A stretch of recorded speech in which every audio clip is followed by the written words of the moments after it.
Hi everybody, welcome to 166A. This is the video lecture that goes with week 12 Tuesday. We're going to work through some exercises today: compound intervals, error detection, and melodic dictation. You're going to need staff paper and a pencil. This is going to go pretty quickly. I'm not going to play the exercises as many times as you would hear them in a normal class period, so be prepared to pause the video and rewind for multiple hearings. But I will be adding in some tips and suggestions for you to think about as you work through these. This is the first one of these videos I've made, so I hope this goes well, but I'll definitely be open to hearing any feedback or concerns you have after this first one, and hopefully this goes smoothly. So let's start with some compound intervals. We're introducing the compound tritone today. That would be the augmented 11th and the diminished 12th, which of course sound the same, but depending how they're notated, you might need to choose one of those labels over the other. You can see the diminished 5th here from F sharp up to C is the same two pitches as the diminished 12th, just add the octave. Same thing with the augmented 4th, D to A flat, the same D and A flat when you have an augmented 11th. When we are giving you a bass note and saying, here's a compound tritone, you can notate it either way, but we need the labels to match up. So if the note you write above the bass note makes a diminished 12th and you call it an augmented 11th, then you've heard the pitch correctly, but you've labeled the interval incorrectly. So let's try to hear and label some of these in the same format that you do on the exams.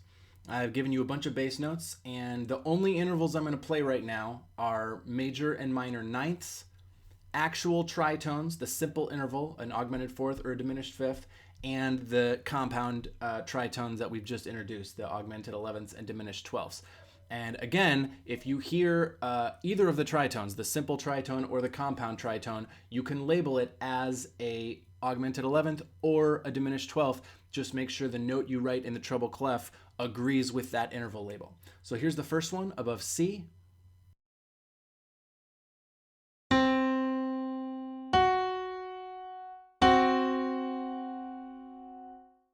And again.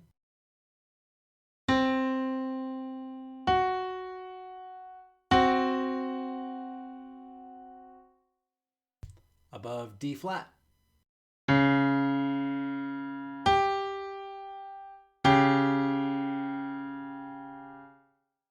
And again.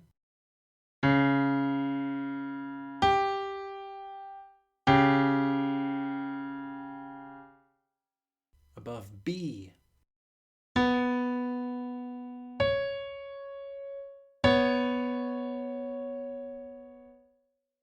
And again.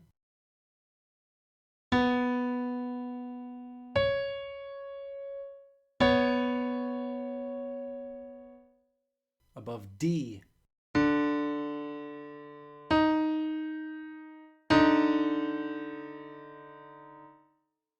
And again.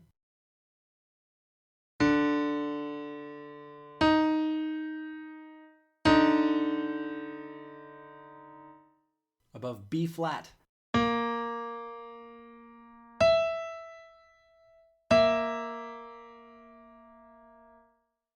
And again.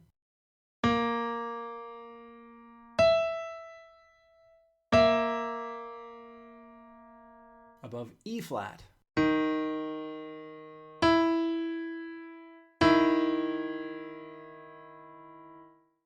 And again.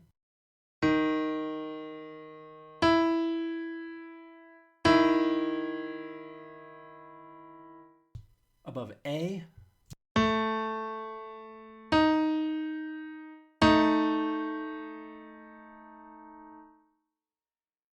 And again.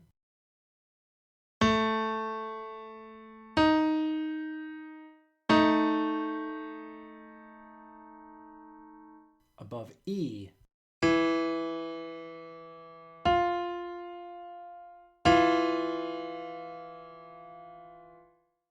And again.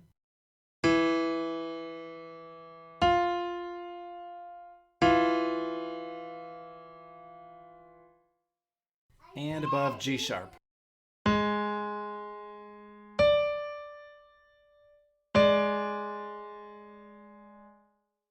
And again.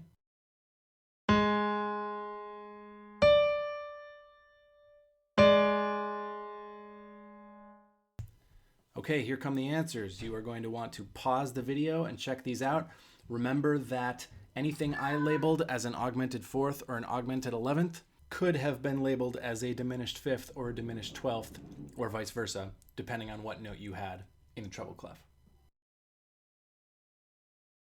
Next time we'll continue with more of the compound tritones and mix them up with the other compound intervals you already know. For this first time, I just wanted to introduce that sound against some other ones that you know that might specifically be confused with the augmented 11th, diminished 12th. Let's go on to error detection. I'm only going to play this one time, so you will want to go back in the video and listen to it a second and a third time. We are in C major. There will be 5 errors total. The first and last notes are correct, and the errors will not be right next to each other. So there will always be at least one correct note in between 2 errors. Some things to think about during error detection. Remember, in the most basic sense, just watch the direction of the note. That should be the easiest kind of error to find, is if you see the note going up and that actually the sound goes down. And then after that, if it is going in the correct direction but the pitch is wrong, you want to be thinking about if you are seeing stepwise motion and hearing a leap, or the opposite, if it looks like a larger leap and you hear something less than that. So number 1, just follow the direction of the notes, and then number 2, if it is going in the right direction, then you are asking yourself about a step versus a skip versus a leap and listening for that. So here it is. I'm just going to play it once, rewind as many times as you need to, and then the answers will be up right after I play it.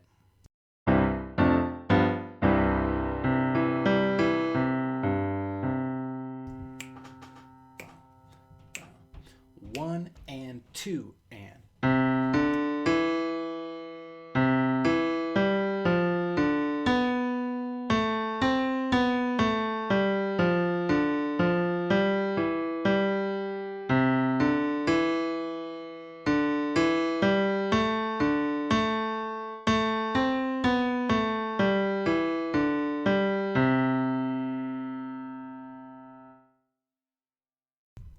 If this is easy for you, if you got all the errors right away, I would go back and listen again and try and pencil in exactly what pitch you heard in place of the correct pitches. And even if you have gone through 3 times to find the errors, it still might be good to go back 1 or 2 more times and try and do that. Figure out not just where the errors were, but exactly what pitches you heard. Okay, if you're going back for another hearing, do that now. Otherwise, here come the answers.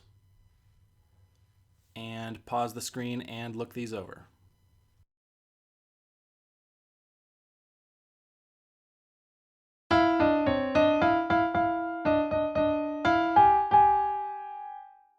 What interval is this planing?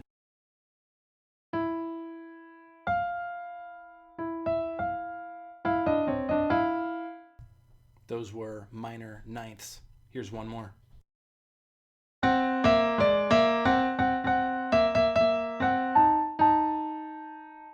Augmented 11ths or diminished 12ths. Okay, let's go on to a couple of melodic dictations to finish up today. The first one is in D minor in 2/4. You'll want to copy this out without the rests. Go ahead and pause now and do that. Remember, skips and leaps are not random in these tonal melodies. The Roman numerals are there to help you. Make sure you can spell those chords, be able to quickly recall what note names go into making up those chords of the Roman numerals you see. And if you hear skips and leaps in those measures, they are almost definitely going to be outlining those chords.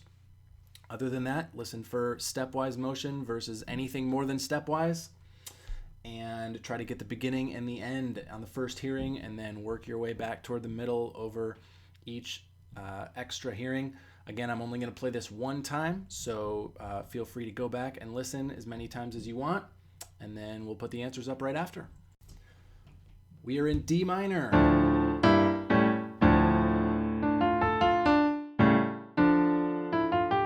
Here we go. 1 and 2 and.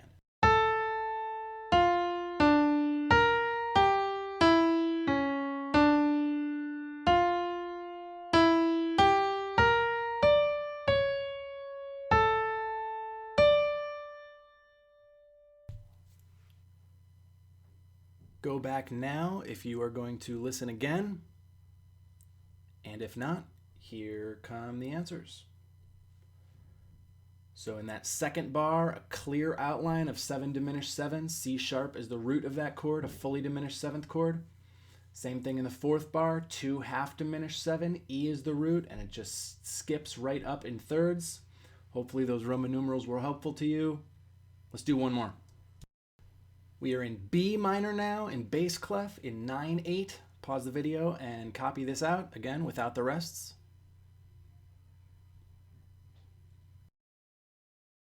Be ready for duplets in this melody, 2 eighth notes in the space of 3 eighth notes. So dun dun dun dun dun dun dun dun dun dun, 2/3. And here's the key.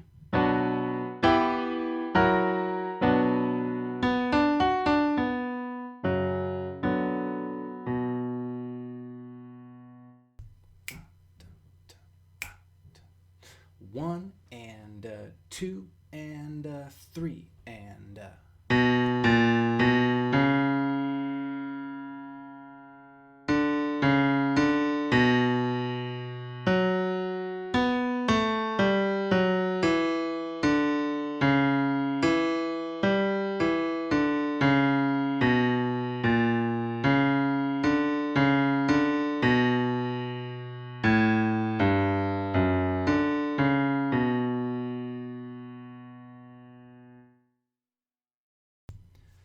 Go back now to hear it again. And here come the answers. This one was a bit harder, but it had a lot of stepwise motion. So I think the key to this one was getting the rhythm right first and then sliding in the pitches where they go. When it did leap, you were looking at pretty clear chord outlines. In measure 2, all those leaps and skips are the notes of the 1 chord. And then a trickier leap at the end from the F sharp up to the D. But if you heard that D as stepping down, me, re, do, and hear the F sharp as the end of the previous stepwise line, then you don't really have to navigate that minor 6th as much as you are thinking about a set of stepwise notes and then another set of stepwise notes, and you can sort of hone in on each one of those in the context of the stepwise motion without worrying about the leap itself so much. Hopefully that makes sense. I would encourage you to go back and do this melody and the other one and really this whole lesson again from scratch. If you come back and do this again tomorrow with fresh ears and a new staff paper, you might not remember everything that we did, and you can get another pass at it. And hopefully anything that didn't click in and make sense today will get better with repeated listens through these. So I hope this was helpful. I hope this worked. We'll have another one for Thursday. If you have questions or concerns, or if you just want to talk strategy, email me anytime. And students in the other sections, you are welcome to email me, or you can talk with your own teachers. And we'll see you next time.